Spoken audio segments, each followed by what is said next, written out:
Welcome back to Inherited Dawn, a One Piece podcast.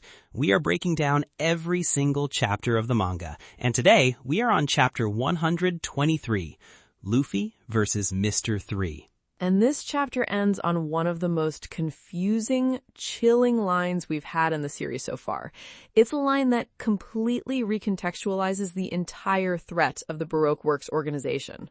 Oh, absolutely. Forget the fight. Forget the giants. The captain of the Straw Hat Pirates, with his friends' lives on the line, looks at the thing that can save them and just says, I don't feel like it.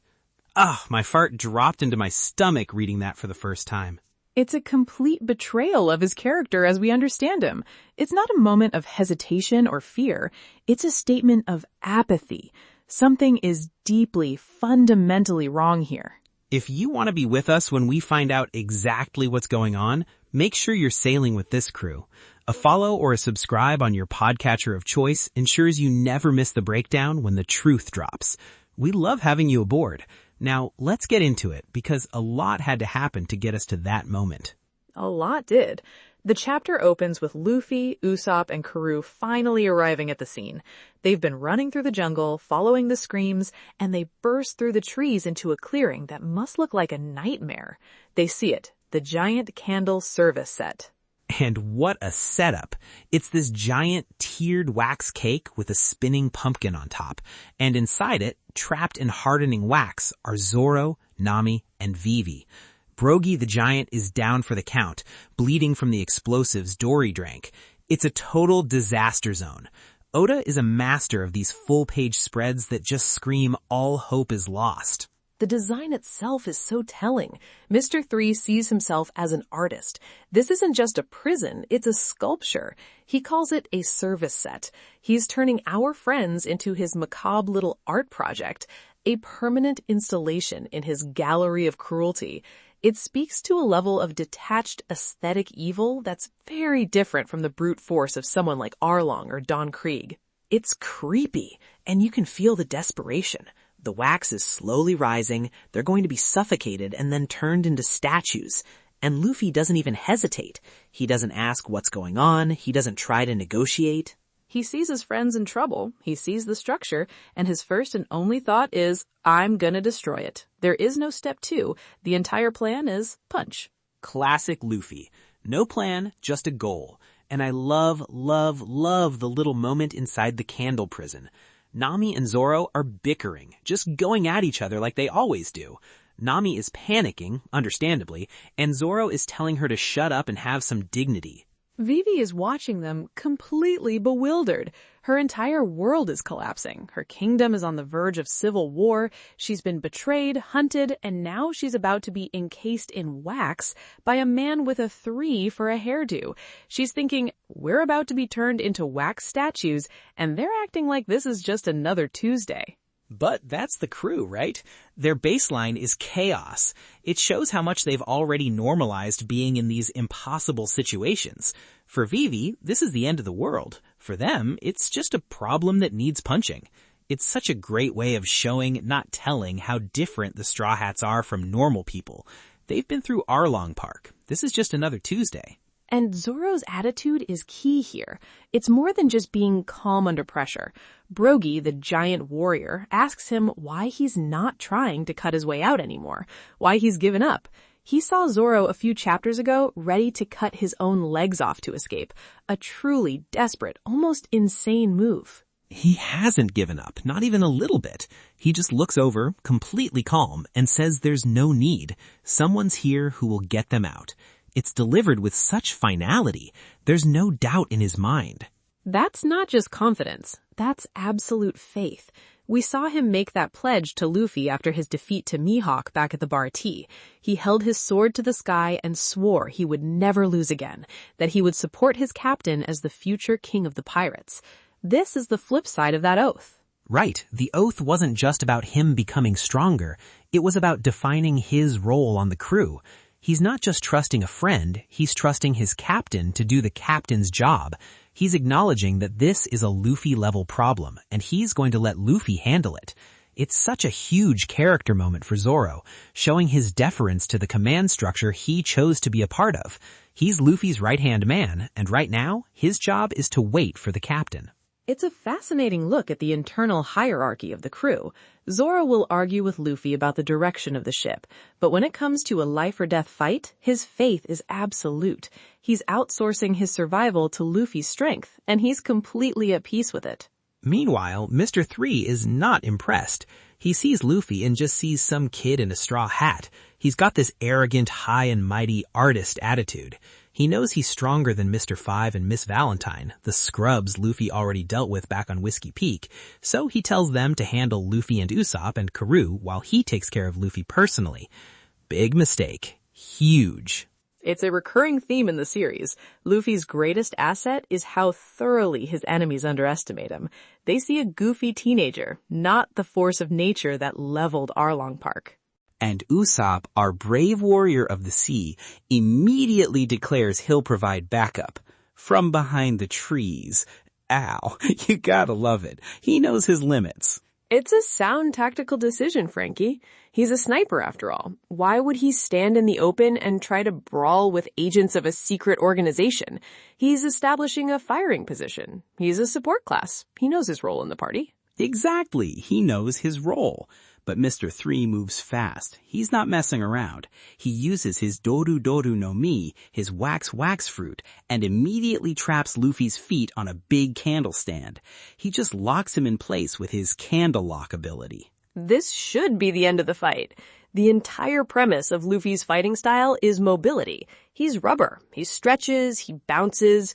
To immobilize him from the waist down should be a checkmate. Mr. 3 thinks he's won. Should be, but this is where Oda shows us why Luffy is so terrifying. Anyone else gets their feet trapped and their first thought is, how do I break free? Luffy's first thought is, cool, new shoes. He actually seems to like them. He's wiggling his feet around in these candle lock shackles like he's trying on a new pair of boots. There's a panel of him with a big, dumb grin on his face, just completely unfazed. Mr. 3 is monologuing about how clever his trap is, and Luffy is not even listening. Mr. 3 is completely baffled. You can see the confusion on his face. He's trying to process a reaction that makes no logical sense. So he goes to lock Luffy's arms next, but Luffy just dodges and stretches his arms all the way over to where Brogy is laying on the ground. Specifically to the giant sword that Dory left impaled in Brogy's hand, a detail from the end of their duel, which was itself caused by Baroque Works' interference. Everything is coming full circle. Luffy wraps his arms around the hilt of this giant sword, yells a quick, sorry giant Asan, to Brogy, which is hilarious, and then just starts spinning.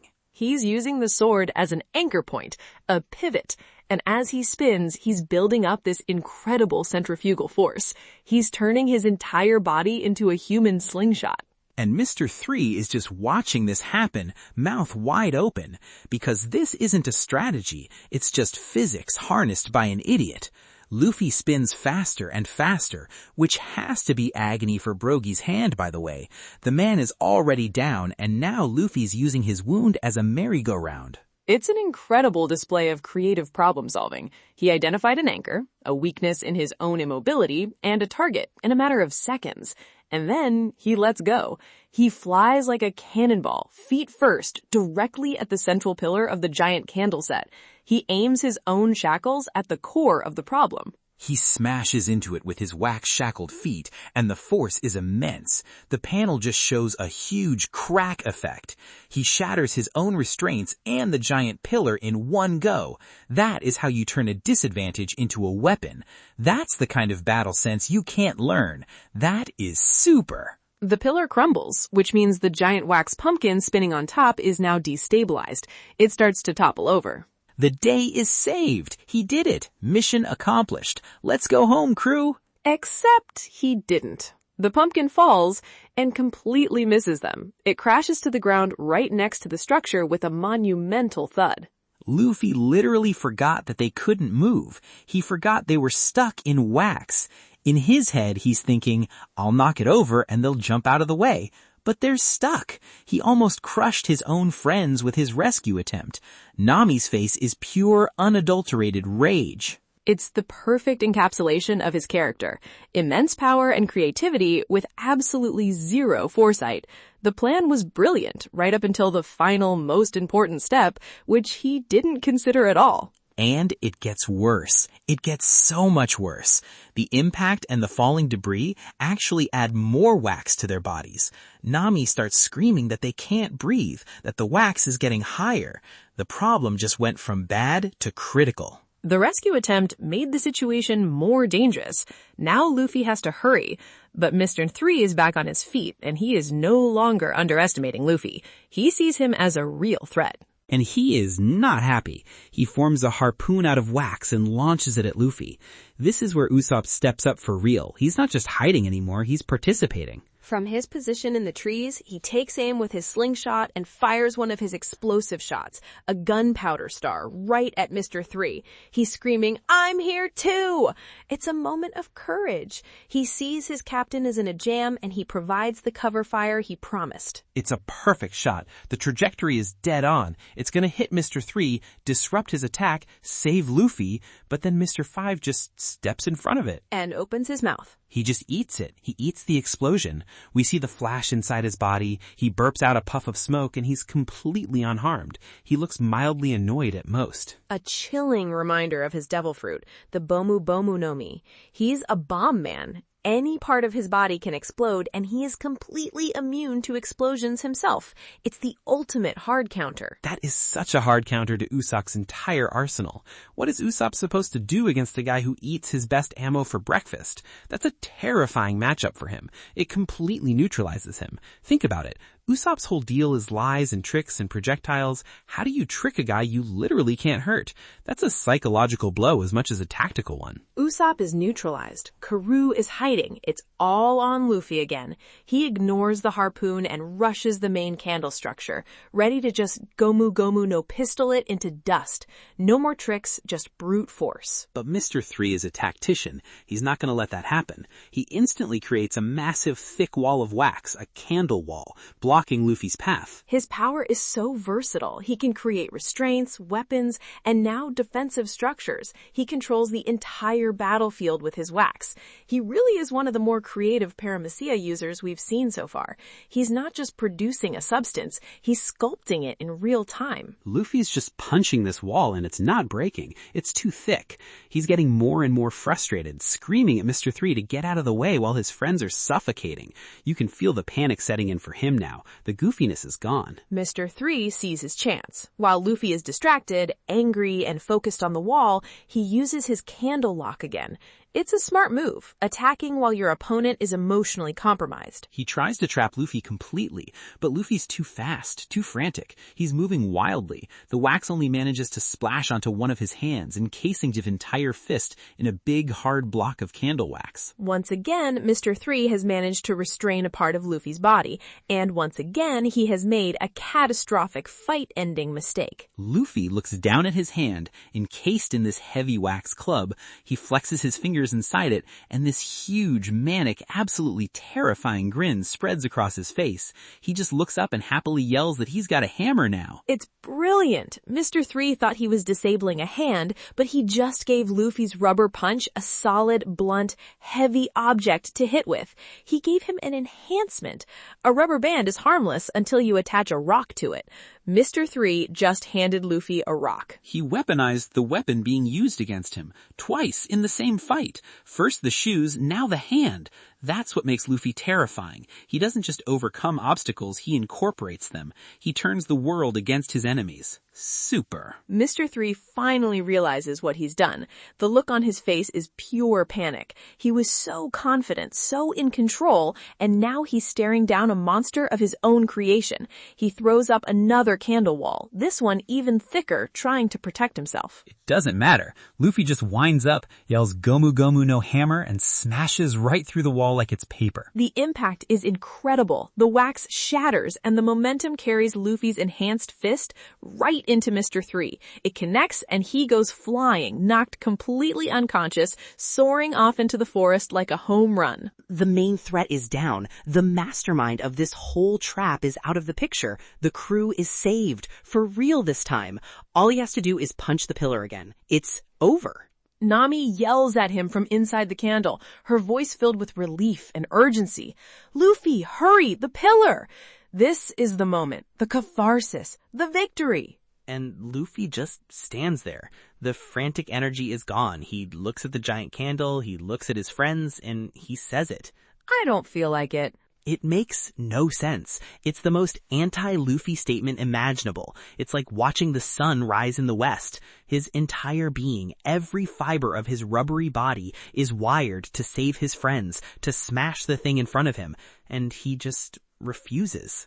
He looks relaxed, almost lazy. His shoulders are slumped. He's just standing there with a placid, dopey look on his face while Nami is screaming for her life.